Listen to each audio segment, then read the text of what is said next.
As a former kindergarten teacher who now has a kindergartner of my own, I'm often asked by other parents what they need to do to prepare their kids for kindergarten. And that can be a loaded question depending on your school system and expectations. But today I am here to share what kindergarten teachers wish parents would do to prepare their kid for kindergarten. Hi, I'm Amy Murray from Teaching Exceptional Kinders, and I'm glad you're here to chat about kindergarten preparation. Before we get too far into things, down below you'll find links to anything I chat about today, and while you're there, feel free to like and subscribe so you don't miss our upcoming videos. Now, there are a couple things that I get asked about a lot. Number one is, what if I don't think my kid is ready? Or let's say my kid has a May, June, July, August, or even September birthday. What should I do? My oldest had a July birthday, and I think when she was born, or when I found out what her due date was, I said to my husband, she will go to kindergarten when she is 6. And he probably thought I was crazy. But listen, there is nothing more precious you can give your child than the gift of time to be a kid. I've never had a parent come back to me years later and say, you were wrong. My kid was bored and really needed to go to school sooner. Listen, there are worse things than being bored in kindergarten and first grade. There are. It's okay. But what if your kid is the youngest in 8th grade making decisions? Suddenly all the peer pressure is there and they're making terrible decisions and your kid's in the mix. Are they going to be mature enough to say, I don't want to do that when they're only 13 and everybody else is 14, almost 15? Or would it be better to give them that extra year of growth before they hit those things? And do you want to send a barely 18-year-old to college, or would you rather send a freshly turned 19-year-old to college?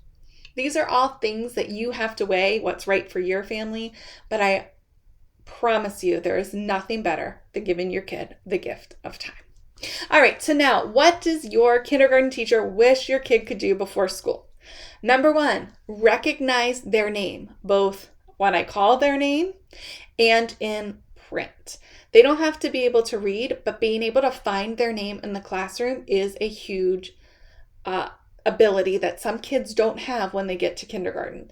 In order to find where their cubby goes, which is their lunchbox, which is their name tag, where do I sit? If they know how to recognize their name, that makes all of that infinitely easier.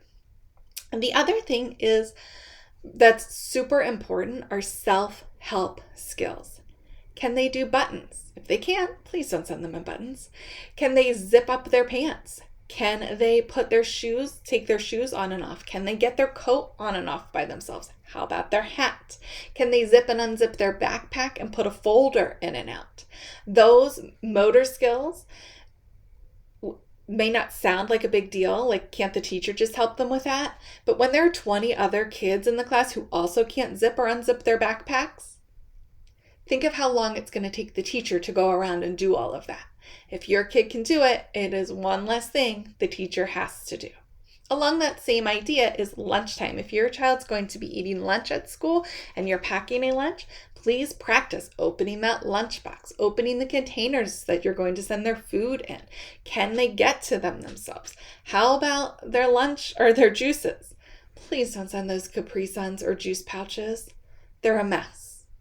They are a mess. Regular juice boxes work better. You can flip up the flaps and have them hold that as a little handle. They don't spill as often. They don't get... Anyway, I digress. Making sure that they can do their containers. Can they wipe their mouth? Can they wash their own hands? While we're on that topic, can they use the restroom by themselves, including wiping? The kindergarten teacher cannot come into the bathroom with your child and wipe them. They can't. They can't do that for 20 kids, and they can't do it for your kid.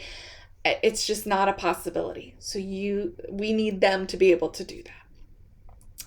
Now, that sounds like it's not like, oh yeah, my kid can do that. But can they really do it? That's the key. Now, For academics, you're going to find that's all over the map. Like some teachers or some schools would like your kid to know their letters before they come to school. Some expect them to know sounds before school. I honestly was okay if I was going to be teaching them that anyway. The self-help skills were way more important. While we're on those, things like fine motor skills. Can they cut? Can they hold a pencil? Can they write their name? Those skills are so important into accessing the curriculum because we're going to do different activities that they're going to need to cut. They're going to need to be able to write their name. They're going to need to be able to know how to hold a pencil at the very least, so I can teach them letters and how to write. Those are all skills that I find to be much more important than can your kid read. That may be controversial, but that is how I, as a kindergarten teacher, was thrilled if your kid came in and could write, find their name in print. Could they follow a 2-step direction, like hang your coat up and sit down? Like put your lunchbox here and get your pencil. Those kinds of things. Can they do 2-step directions? Maybe even 3-step directions. Can they listen to a story without interrupting? Those are skills that made my classroom and my life so much easier. And then the academics will come because we can get to the academics if everybody can do those other things. If you're a kindergarten teacher watching along, I'd love to hear what else you would add. Drop it down in the comments. I also have these kindergarten readiness skill cards that if you have an upcoming kindergartner, these are great things to practice. Rhyming, colors, shapes, patterns, as well as those self-help skills. Do you know your mom's phone number? Do you know your mom's name? Your dad's name? Your grown-up's name? Who's ever responsible for you? Do you know your own name? Can you write your own name? All of those things are covered in these cards. So it's a great resource to have as you're preparing a student for kindergarten. And teachers, it's a great resource to share with parents at kindergarten registration so they can start practicing before the new school year begins. All right, while you're grabbing the links down below, be sure to like and subscribe so you don't miss our upcoming videos. If you have any questions for me, you can drop them in the comments, or here's how to get in touch with me. I look forward to hearing from you. Until next time, have an exceptional